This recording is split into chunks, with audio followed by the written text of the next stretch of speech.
We try not to hire when we're desperate for a resource. We try to be proactive with it, but not too proactive to where we're hiring too far ahead. But I think we take our time. We're diligent. We ask the right questions. We don't hire based on, their industry experience. I'd much rather hire someone that has no industry experience, right mindset, the culture fit, the dedication, the hunger, that drive. And I'll teach them about affiliate marketing. I'll teach them how to sell. But you can't teach someone those like intrinsic qualities or characteristics. Welcome back to the High Ticket Systems podcast. Everyone, please welcome the one and only Mr. Mike Barron. Mike, how you doing today, my friend? Doing well, Jordan. Good to be here. Thanks for having me. How are you? Fantastic, man. Today's been an awesome day.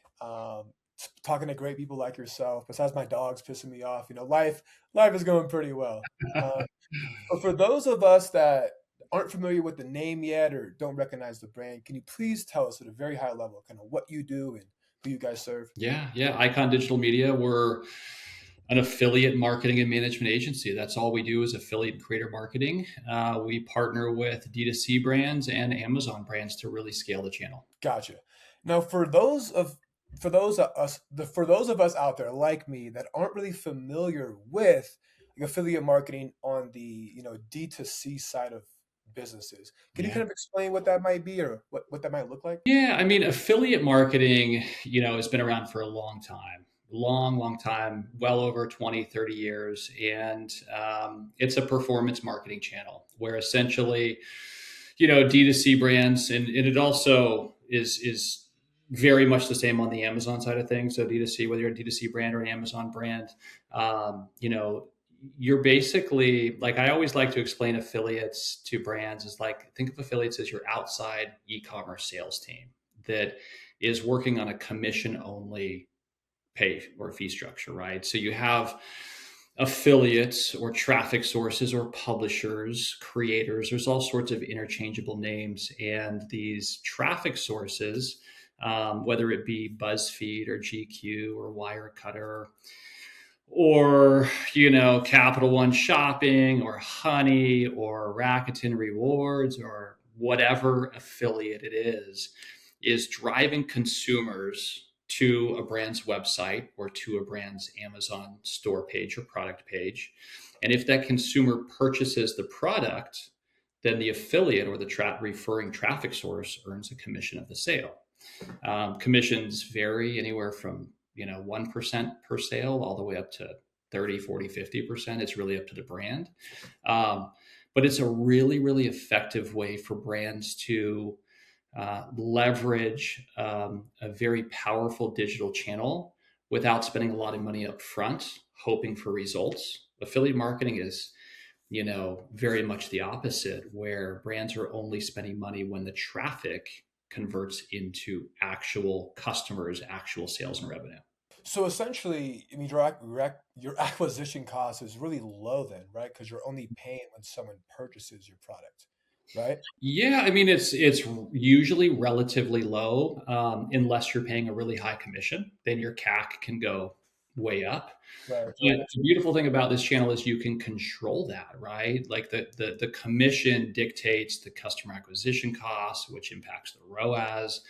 So if your CAC is high, let's lower the commission, which then decreases the customer acquisition cost, right? So it's a very controllable channel. You can be very intentional with how you kind of approach it and set things up. Also, it's not really like permanent, meaning if a traffic source or affiliate is driving traffic or customers to your website or Amazon store page that you don't really like, or they're not net new customers, you can turn that traffic source off. So it's, you can be really agile and move quickly and make important decisions fast. Would you say that affiliate marketing is more consistent in terms of metrics opposed to Google or TikTok ads or maybe even Meta ads? I would say yes. Yeah, I would. Um, and candidly, I'm not an expert in PPC, paid search, social, but I'm an expert in affiliate. And I think that, yeah, the costs seem very sustainable, very controllable, right? So I would say yes. For sure. From my experience, haven't really dabbled in Google, but for meta ads specifically, depending on many factors, but I think everyone can agree that it's pretty volatile, Mm. right? One week, 1 month, maybe even 6 months, campaign is dialed in, performing within KPI, the business is profitable. Then all of a sudden, in month six, week one, it tanks, ROAS is not good, and we can chop it up to ad fatigue, right? The Yeah. customers are seeing the same ad too many times, and it's just not converting anymore. Is Hmm. that a similar situation for affiliate marketing? Like ad fatigue, one might I say? don't think so, no, because the ad component isn't really there in affiliate. You think about the various types of affiliates or publishers, whatever you want to call them. On the D2C side, it's quite diverse. You have content editorial media like BuzzFeed, GQ, Wirecutter, the same ones I mentioned. You have these shopping partners, these coupon discount that are promoting brands via offers, not necessarily ads. You have closed user groups and card linked offers. You have deal sites. You have media buyers. So there's not much ad fatigue in our world. Gotcha. Okay. Now, correct me if I'm wrong, but are you essentially the connector between D2C brand and the affiliate company looking to take on this new brand to sell? Yeah, pretty much. Yeah, I mean, what our role is the agency or service provider is we partner with an e-com or Amazon brand to manage, but more importantly, grow their affiliate program and channel. And how do we do that? Yeah, we onboard, we activate, we optimize affiliates, the right traffic sources, the right publishers that will drive meaningful traffic and sales. Right? We get them we get our clients exposure in large media outlets, content partners, best of lists, gift guides. So I think that that's where brands struggle the most is they struggle with the recruitment process of scaling their affiliate program, right? It's a very relationship driven industry. In order to be effective with recruitment and building a strong, robust, diversified roster of affiliates, you have to have relationships with those affiliates. And so Icon Digital Media, any other good agency out there, that's what we bring to the table. We have tens of thousands of relationships with all of the largest relevant affiliates out there. Um, and it's very much per vertical, meaning like when we join forces with a new brand, whether they, sell sunglasses or vitamins or tennis shoes or computer monitors, we typically have a really clear path to success with recruitment because we have an internal crm of affiliates per vertical, right? And so yes, we're the ones that are kind of like connecting the affiliate with the brand. But it's much deeper than that, but at a high level, absolutely. Yeah. For sure. No, thanks for the context there. And then I have to ask this. It Okay. might be a loaded question, but what dictates a successful affiliate marketing campaign?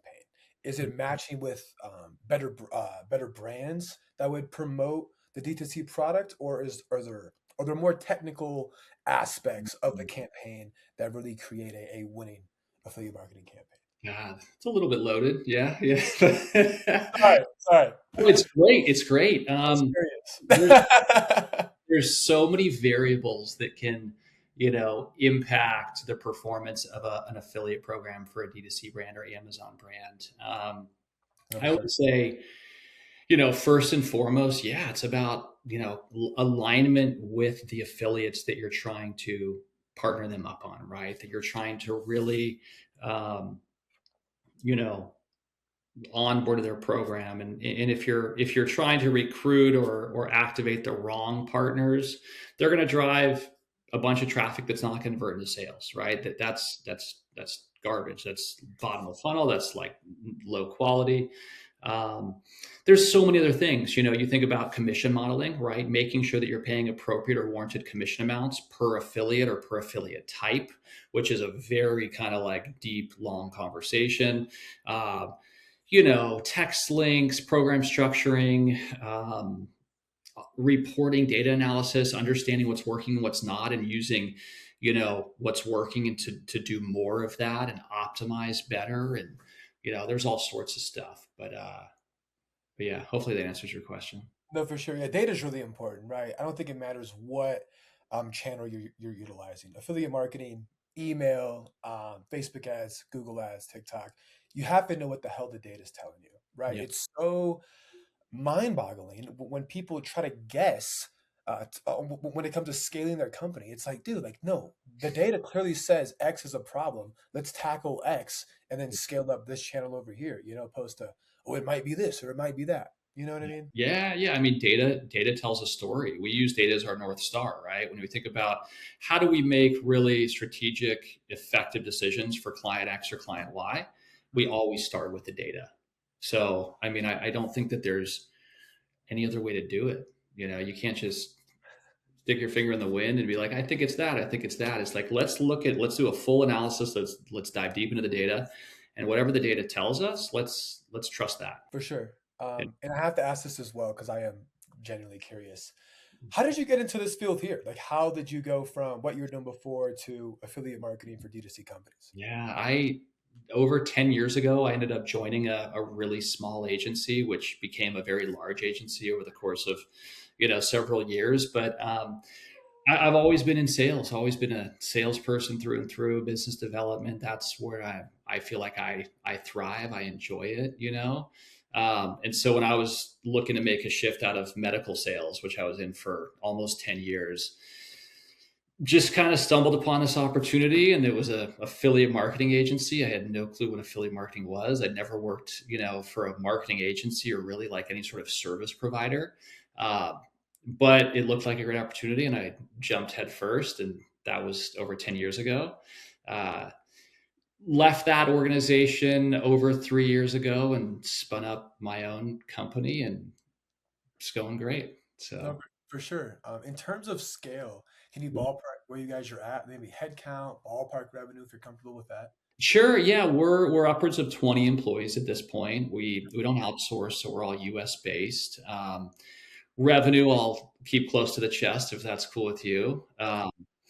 But our approach is really like a white glove kind of service, and I'm sure you hear that a lot. And oh, it's all about making sure that the client retention, and we white glove this. But I mean, that's really like how we think about our service at the core, right? We try to provide the most effective service possible. We work incredibly hard to make sure that we're meeting and surpassing client expectations, and the clients are happy and fulfilled, and they're staying with us. We understand their goals, priorities.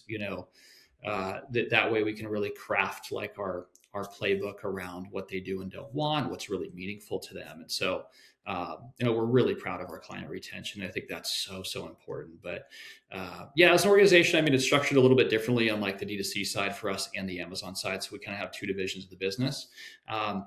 Because both channels or brand types or client types require such a different service and approach that we're pretty intentional with how we think about that.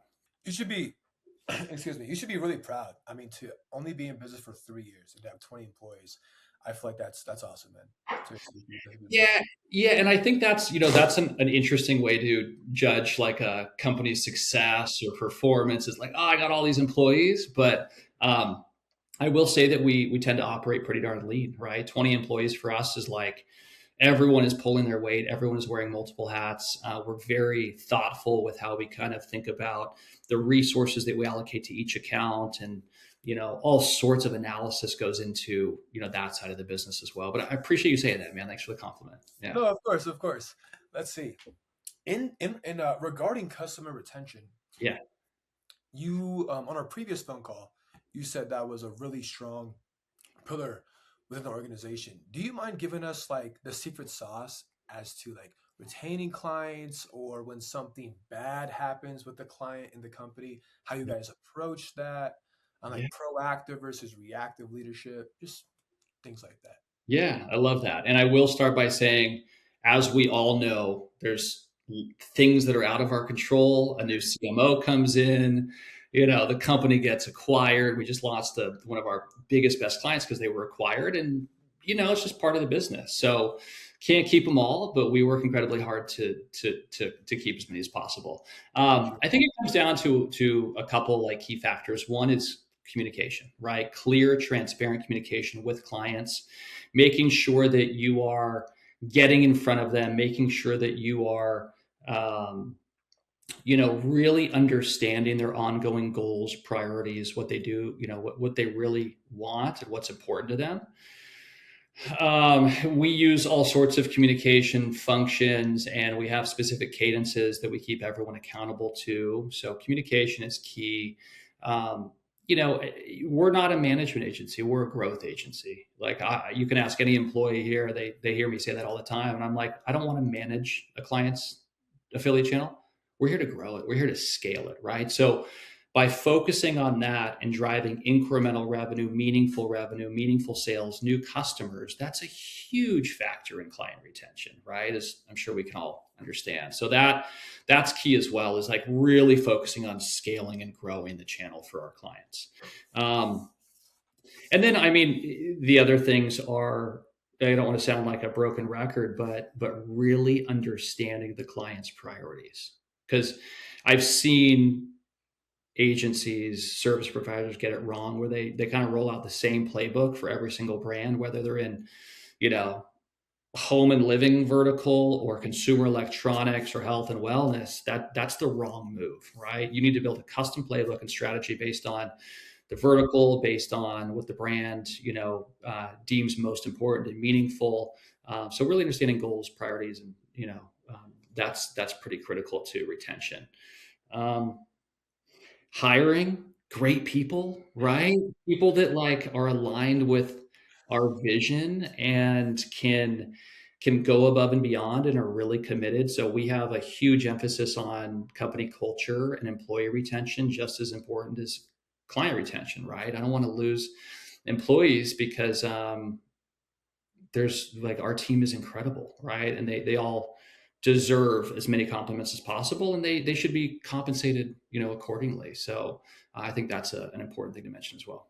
No, for sure. And I want to say two things. One is if we are actively growing and scaling a client's account or a client account, why would they leave us, right? Like we're obviously we have a clear ROI for them. Like they're making more money every single month than last month. Why would they want to leave us? But how do we actually do that? I think you hit the nail on the head with that one is the people the people actually managing the accounts they have to have a strategic growth. I guess they have to have the skill to actually grow the account opposed to being a reactive leader or a reactive CSM, client success manager, where they don't, I guess, have the I guess, ability to grow an account, or they don't think deeply about growing accounts, if that kind of makes sense. Yeah, But I think the most important one is having the knowledge to do it, right? Because without the knowledge, it's going to be pretty hard to actually grow a client account. Then, secondly, just maintaining that and being proactive about growing the account. And obviously, if shit does hit the fan one day, because this is life, this is business, things yeah, do happen. I think communication, what you said, is vitally important, yeah, reaching out to that client before they reach out to you about XYZ problem. You yeah, know, like, yeah. hey, we noticed something's going on. Here's how we're going to fix it. Go for it. I think you're spot on, and the word proactive is so critical, right? Like it's so much better and more important to be proactive versus reactive, right? Like why wait until a client is upset or not satisfied or the account is not growing to do something, right? Let's be really proactive, and I think that's um, worth reiterating, is just a proactive mindset for sure. And that stems from leadership. I don't Yeah, think people are gonna. I mean, maybe some might have that natural ability, but if that's instilled in the company culture, then obviously, that stems from leadership. yeah, Let's see. In regards to customer acquisition, I have to dive into this. So on our first call, you stated that for every 100 emails you send to land, your clients, uh-huh, roughly six book meetings with you, uh-huh. which is like effing unheard of in the outbound space, right? I achieve like a 3 to 10% positive or reply rate. Yeah. I'd say about half of those, excuse me, half of those are positive, but I don't know if we're booking six meetings per 100. Like, that's fucking wow. Yeah, yeah, So I guess in the initial outbound email, like I assume you're personalizing it. Like how long is the email? What's the subject line say? Like all of the secrets. Yeah. Yeah. And to give a little bit of clarity there, I guess what I meant is, let's say for every 100 brands we Okay. hit up, we prospect, we're booking, our conversion rates increased over the last, I think, since we talked. So let's say seven, 8 meetings possibly. That's Uh, amazing. the sales team is crushing it. They're doing great. No, for sure. For them. Um, so for us to prospect one brand could mean that we're reaching out to 1 to 3 contacts, right? So it's not 100 emails; it's 100 brands prospected yields 7, 8 meetings, right? For sure. Um, dude, it's not rocket science. I'm not gonna. It's not my answer is not going to be earth shattering. It's old school manual, intentional, thoughtful, strategic outreach. It's there's no automation to it, which I think is we've tested all of that, dude, and we've seen massive. It's impacted our conversion rates in a massively like negative direction, and so we pulled off of automation immediately because I'm here to book meetings and close business and grow the company with the right clients. And I'm not spraying and praying, hoping for a couple meetings. So, anyways, um, old school manual outreach.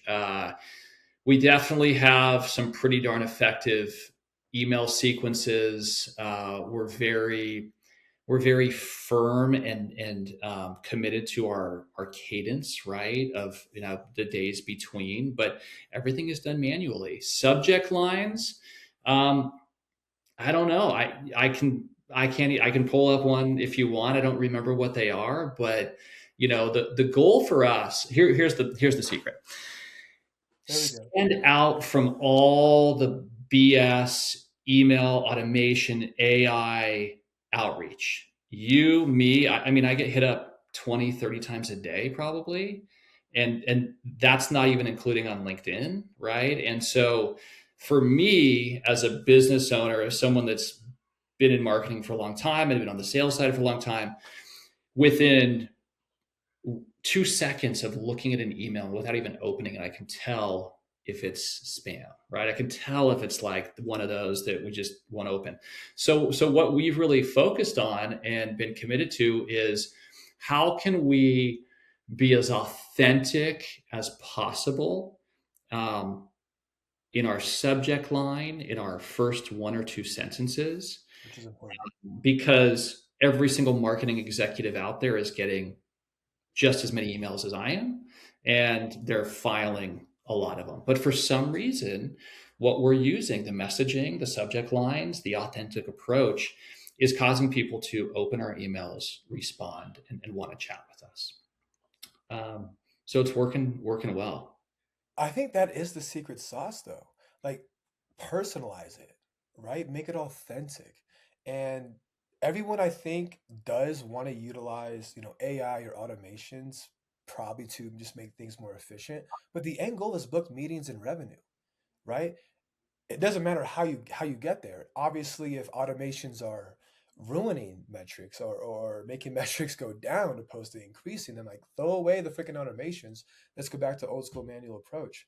Um, Yeah. I would say for me, subject lines, we try to make it like as personal as possible. So like for Mike or RE, like it's already in a thread. It's like re Mike or forward Mike. Just super super simple. Again, super non-salesy.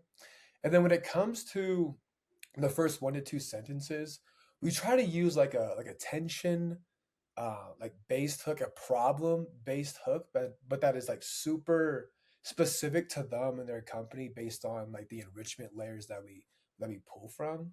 We Hmm. try to keep our email under 60 words, so like Hmm. super short, skimmable. And then opposed to asking for time as the call to action, we say, hey, like we built this free thing that I know you want. Is it cool if we send it over? So like a personalized lead magnet to be exact. Yeah. Are you utilizing LinkedIn in conjunction with cold email? Like when someone says yes or like has a positive reply, do you connect on LinkedIn or anything like that? Uh, we connect on LinkedIn as part of our sequence, and I think it falls between like email one and two or two and three. But that's literally it, is just a connection. And I think that that is our way of making sure the prospect understands that, who sent them an email is a real person, that, or like JJ or Tanner or Mike, hey, I have a LinkedIn profile. Look, I'm real. Um, Yes. One thing I didn't mention is we definitely still utilize cold calling, which I think is a forgotten craft, is something that no one likes cold calling, but I have to tell you, I think it's a very big reason why our conversion rates are high. So Talk to me about that for a second. Do you email and then cold call? Like, is cold calling part of the sequence, or do you isolate them? Email, LinkedIn, cold call in isolation. part of the sequence. Yeah. Okay. Yeah. Okay. And believe it or not, again, props to my sales team. They just asked to add another cold call to the sequence. So they wanted to I love it. more. I'm like, absolutely, go for it, because usually it's the opposite. I don't want to make a call, like, Right, right. fake. But dude, and I think a lot of the calls that they make, they're not necessarily like speaking to someone or booking a meeting on the phone, but it's another touch point that again is authentic. It's a personalized. It's like, you know, hey John, I just sent you an email yesterday. I wanted to check in and see if you got it. I'd love to chat, right? Like, oh wow, the person that sent me an email is actually real, right? So I think it's a really effective touch point for sure.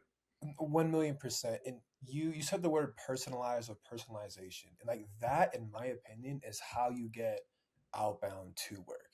When you are in a sea of emails, or when your recipient, your lead is getting 30, 40, like you're saying, emails per day, what is going to make you stand out? That personalization definitely will. And the higher you go up on the income bracket, the more people want to sell you shit, right? Mhm. So if you can stand out by personalization, or just stand out in any numerous ways, that person is going to be very receptive to. They might not buy from you, but you'll get a freaking reply, which is Yeah. a lot better than getting ghosted.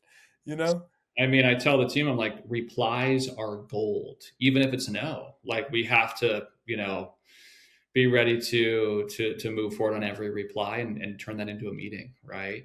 Um, Yeah. Turn a no into a yes, baby. Let's go. exactly, exactly. I mean, the fact that they're replying and there's communication flowing, let's go. Also, I think that companies tend to get a little bit too focused or granular with their ICP, right? I think that something I've learned over the years is that it's important to have an ICP, but don't let that ICP cause your target account list or your lead list to shrink to 100, right? Or 200. Like be flexible, expand upon that. I can't tell you how many meetings I've had with brands that didn't look qualified, or that it definitely wasn't qualified, but then jumping on and it's like, oh no, I have three other brands. Or this is, Mike, this conversation has been incredibly powerful. I've learned more with you than I have, and got this comment the other day, I've learned more in 30 minutes with you, Mike, than I learned in 6 months with my last agency. I can't work with the brand because they're too small, but he referred me to another brand that's right in our wheelhouse. And like, so don't be too like narrow with your ICP. Would combat that Oh, and say you definitely don't want to go too wide, right? no. Definitely don't want to go too wide. But I do lean on the side of expanding it just like 1 to 2 percentage points outside of the exact ICP, because like you said, you never know if that person could become a potential client. Out of curiosity, what is your exact ICP for D2C brands? D2C, we try to work with brands. First of all, we're pretty particular with the verticals that we want to work within, right? There's certain verticals that we have chosen to just not tap into. We might in the future. We don't really do much SaaS or B2B, um, finance, insurance, those sorts of kind of like affiliate, verticals. Um, but we're very focused on the more traditional verticals: home and living, consumer electronics, sports and apparel, health and wellness, all of that stuff. But on the D2C side, a brand has to be doing at least like 2-3 million in D2C revenue for it to make sense for us, because that's the level where we can join forces and drive meaningful revenue and return for them based on how much they're paying us and the cost of the channel. On the Amazon side, the threshold is about double that. So Amazon again, the affiliate channel there, it's a whole different beast. It's incredibly nuanced, and brands have to be a little bit larger there to see a good return. I would say because I have a couple of clients that work in the e-com space. Do they Amazon takes like 40-50% rev, right? It's Give or take. maybe not that high for like a 3P seller. If you're a 1P, your margins are a lot thinner, but Amazon takes a pretty big chunk. Oh, for sure. I mean, it makes sense as to why they're doing, so good revenue wise. Yeah. What would off topic question for sure, but since you brought it up, how does a company go from 1P, 2P, 3P in the Amazon world? I don't know. Oh, Good okay. question. It's a good question for an Amazon brand. I don't know. For sure, for sure. Yeah, I mean, it basically like the 1P to 3P means that they either like Amazon either warehouses and ships the product. So it's ships and sold from and ships from Amazon, or sold through Amazon, ships from the brand. So Got it. Okay, okay, yeah, that would probably make more sense. Let's see. Speaking of hiring great players, obviously, the sales team is freaking amazing. Client yeah, success team seems to be awesome. What type of process do you have for hiring and recruiting new players? yeah, nothing. I just find them that they find me, you know. um, I think that what we the approach we take is, we try not to hire when we're desperate for a resource. We try to be proactive with it, but not too proactive to where we're hiring too far ahead. But I think we take our time. We're diligent. We ask the right questions.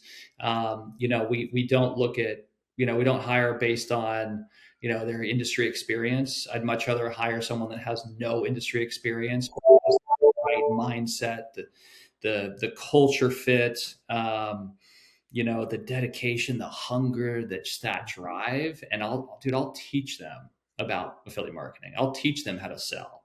But you can't, you can't teach someone those like intrinsic qualities or characteristics you know, that You we all, can't teach hard work. You yeah, cannot instill that into somebody. They have to figure that shit out by themselves and carry that into the company. I can yes, teach somebody affiliate marketing or whatever the fuck I do, yes, right? But I can't teach you how to work hard. You have to own hard work. correct. Right? Absolutely. Like, 100%. yeah, hiring from a place of desperation never freaking works out because it's like I need somebody right now. Okay, Yeah. I found off the street, come into the company, and that shit just like unqualified, probably bad culture fit, unskilled, all the negative things you don't want in a Yeah. hire. Yeah. And one bad hire, right, could like really, really negatively impact the company culture. And so you can't always be perfect. You can't always hire all great people, but I think you can take your time and yeah, be proactive with it. No, definitely. Do you Yeah. utilize like LinkedIn for finding people like Indeed? LinkedIn's been great. Yeah. I think that for us, because we're so niche in the affiliate marketing world, is, can be somewhat small. Like LinkedIn seems to do pretty well for us. On the Amazon side, the affiliate channel is so new that we've never hired anyone with Amazon affiliate experience because there's maybe like 5 people out there that have that. Um, so yeah, LinkedIn works well for us. For sure, for sure. And then I Yeah, have to ask this question, and then maybe one more question yeah. before Take your time. Whatever. But I imagine that if you're booking, 7 meetings per 100 brands for the outreach, the sales process is also dialed the frick in. So could you give us some insight as to what you might do for a sales process, how you conduct yours? Sure. Yeah. I think it's really important to be able to book the intro discovery call relatively quickly, right? So making sure that there's availability based on the prospect's request, but try to get them um, meeting with you in the next couple days, right? Work off of that sense of urgency. So we typically just book an intro discovery meeting, 30 minutes. Um, we try to be really, really dialed with that intro discovery meeting to ensure that we learn as much as possible. It's not an opportunity for us to tell the prospect about us or pitch our services or feature dump or ramble. It's an opportunity to ask questions and dig deep because we use that information to craft and build a very customized proposal that is incredibly impactful, right? And so it's important to like use that intro discovery call to understand as much as possible. Intro discovery meeting, 4 to 5 days later, proposal meeting. So we spend that 4 to 5 day window between intro meeting and proposal meeting, doing a full channel program analysis, an audit, um, just Personalized. what's that? You make that proposal personalized, brother. 100%. Yeah, absolutely. I mean, dude, I'm not here to waste my time and, just pitch more services and, have a 10% conversion rate from proposal to close. We're going to spend our time making sure that that proposal checks all the boxes for them. We address every single question, hurdle, challenge, objective for them that we uncovered in the discovery call. And blow them out of the water with what our growth strategy would look like. So yeah, How that's pretty much it. Sorry. There is a lot of parallels between processes here. I come from I don't know, cold calling background. I love hardcore sales, but Okay. as I swapped over into B2B, I realized that it's kind of a different approach. It's less transactional. I used to sell solar over the phone to be exact. Super freaking transactional. With B2B, it is not. Not transactional at all. And what I've realized is that personalization, dude, is fucking non-negotiable. I can't tell you, maybe like an increase in close rate by at least 15% from personalized proposals, dude. 'Cause, like this was made exactly for me. Like Yeah. you listen, here's like the three problems I have. Here are these solutions to solving these exact problems. Here's Mhm. some case studies with people in your exact niche, and like it works like magic. It's fucking awesome.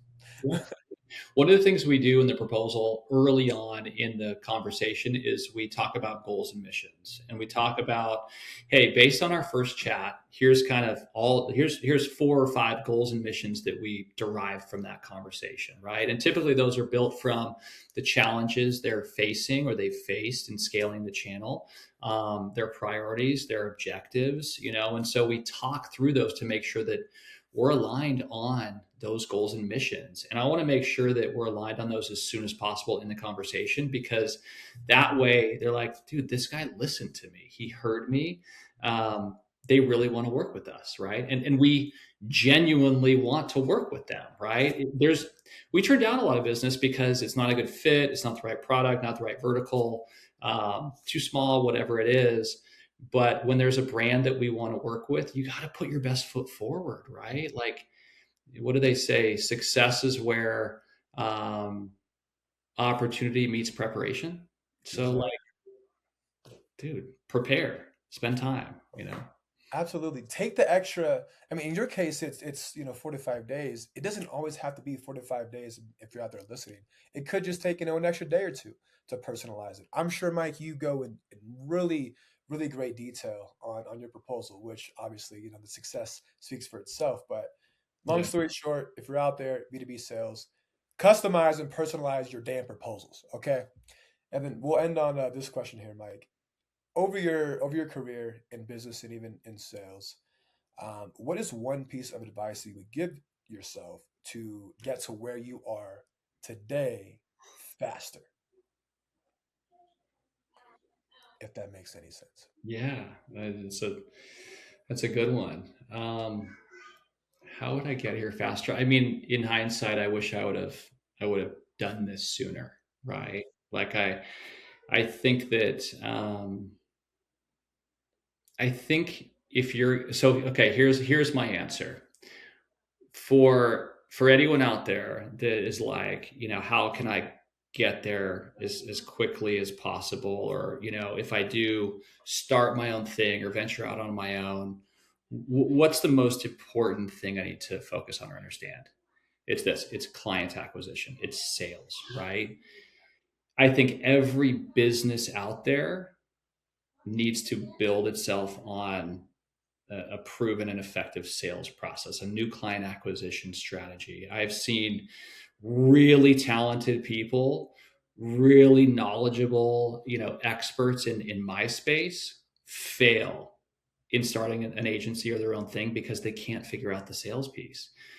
Um, so that's what I would tell myself is learn how to sell as early on in your career as possible. Well, that's great advice. That is absolutely great advice, my friend. If you can sell, you'll never go broke. Yeah, I agree. I agree. Mike, it was a pleasure having you. Obviously, super knowledgeable guy. We would love to have you back on in like 6 to 12 months to see how things are going, see if anything has changed within the business. So yeah, if you're open to it, just let us know. Yeah, our conversion rate's going to be like 15%. We hope, man. We hope. I'm rooting for you. Audience, we love you guys. We'll talk to you soon. Thanks, Jordan.